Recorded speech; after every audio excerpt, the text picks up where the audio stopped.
thus acquire a pan-India perspective of emerging socio-economic and political trends. The OTs are grouped in a team of 18 to 20 members, where each OT traverses nearly 20,000 kilometers across the length and breadth of the subcontinent, learning on the way his or her emerging role and administrative responsibilities in alliance with other services. 4 zonal days are organized, on which the culture and cuisines of the OT's allocated cadres are explored. Adding to the fervor is the Sangam, the inter-services meet, a stimulating endeavor by the IAS trainees and varied other civil services of India. Spanning over 3 to 4 days, Sangam fosters camaraderie,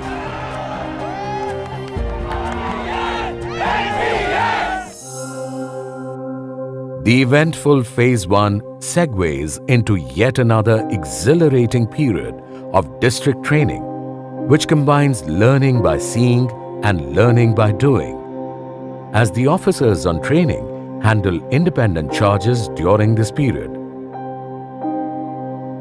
To consolidate all that is learnt so far and share experiences gained, Phase 2 of the training program allows for interactive learning, enabling young participants to articulate the strengths and weaknesses of India's administration and governance and seek robust solutions to the present and future challenges. Formerly, a sense of career that had brought them to the prestigious institution has now become a purpose of their life. This was rightly pointed out by the Honorable Prime Minister Shri Narendra Modi on his visit to the Academy.